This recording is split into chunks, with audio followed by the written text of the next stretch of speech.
Podcast నచ్చితే like చేయండి, share చేయండి, సబ్స్క్రైబ్ చేయండి, ఫాలో అవ్వండి. పప్పా ఇంకా నేను ఇంకో కథ వినాలని ఎక్సైట్గా ఉన్నా. ఓకే, అయితే నేను నీకు చెప్పే కథ ఏంటంటే దమనకుడు చెప్పిన పక్షి సముద్రం కథ. ఒక సముద్ర తీరంలో ఉన్న చెట్టుపై ఒక పక్షుల జంట గూడు కట్టుకొని నివసిస్తుండేది. కొన్నాళ్ళకు ఆడపక్షికి పిల్లలు పుట్టాయి. ఆ తర్వాత ఆడపక్షి మగపక్షితో, సముద్రం చాలా వేగంతో ముందుకొచ్చి పొంగితే మన గూడు కూడా నీటిలో కొట్టుకుపోయే ప్రమాదం ఉంది, కనుక మనం వేరే చోటికి పోదాం, సరేనా అంది. మగపక్షి నవ్వి, పిచ్చిదాన, గరత్మంతుడు మనవాడు, అతడి అండదండలు మనకుండగా సముద్రుడేం చేస్తాడు అని అంది. మందబుద్ధి కలవారికి మంచి విషయాలు చెప్తే తలకెక్కవు. పూర్వము ఇలాగే 3 చేపలలో ఒక చేప మాట వినక ప్రాణాలు పోగొట్టుకుంది. ఆ కథను చెప్తాను విను అని 3 చేపల కథను చెప్పసాగింది ఆడపక్షి. మరి ఆడపక్షి చెప్పిన 3 చేపల కథ ఏమిటి? దమనకుడు చెప్పిన పక్షి సముద్రం కథలో ఇంకో కథ ఉంది. అదే ఆడపక్షి చెప్పిన 3 చేపల కథ. ఒక కొలనులో 3 చేపలు ఉండేవి. అవి 3 ఎంతో స్నేహంగా ఉండేవి. ఒకనాడు ఒక చేప మిగిలిన రెండింటితో, మిత్రులారా, ఈ ఏడు అంటే ఈ సంవత్సరం మనకు వానలు పడలేదు కనుక తొందరలో ఈ చెరువు ఎండిపోతుంది. అప్పుడు జాలరులు వలవేస్తే మనం సులభంగా దొరికిపోతాం. అందుకని ముందుగా మనం నీళ్లు ఉన్న కొలంలోకి మారిపోదామంది. మిగిలిన 2 చేపలు, పిచ్చిదానా, అసలు వానలు పడలేదని చెప్పి ఇంత పెద్ద చెరువు ఎండిపోతుందా? నీకు బాగా పిచ్చి ఉన్నట్టుంది, పర్లేదు పా, నీకు ఇష్టం వచ్చిన నువ్వు చేసుకో అని చెప్పింది. కానీ అప్పుడు ఆ చేప మాత్రం వేరే కొలంలోకి వెళ్ళిపోయింది. కొద్ది రోజుల్లోనే కొలనులో నీళ్ళు ఎండిపోయాయి. జాలరులు వచ్చి వలలు వేశారు. ఆ 2 చేపలు వలలో చిక్కాయి.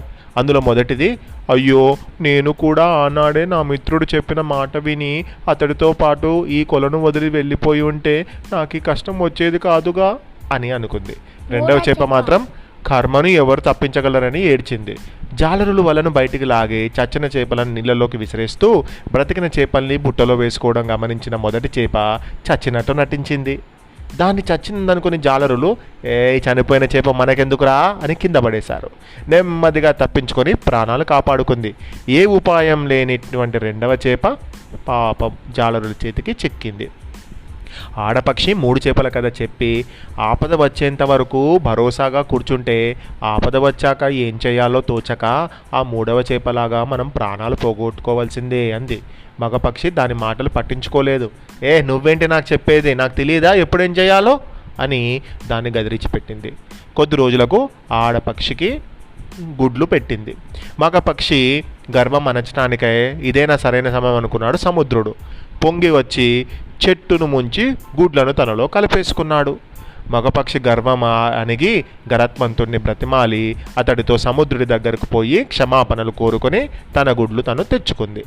అందుకని సంజీవకము రొమ్ము విరుచుకుంటూ, దమనక, నేను తెలిసి పింగళుడికి ఏ అపకారం తలపెట్టలేదు.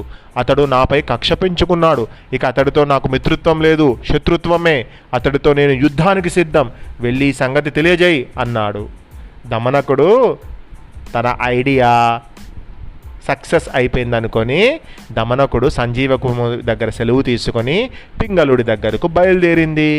దారిలో దానికి కరకటకుడు ఎదురుపడి, దమనక, నీవు చేస్తున్నది మంచిది కాదు. నీ స్వార్థం కోసం పింగళకుడికి సంజీవకమునకు మధ్యన ఒక పుల్ల వేశావు, ఒక గొడవ పెట్టావు. వాళ్ళిద్దరికీ ఇప్పుడు గొడవ జరిగితే చాలా ఇబ్బంది. మోసము చేసేవాడు ఎప్పటికైనా మోసముకు బలికాక తప్పదు. ఎప్పటికైనా మోసం బయటపడుతుంది. అటువంటి మోసాన్ని బయటపెట్టిన వర్తకుడి కథ చెప్తాను విను అని కరకటకుడు చెప్పిన ఒక బిజినెస్ మ్యాన్ కథ మనము నెక్స్ట్ పాడ్కాస్ట్లో విందాం.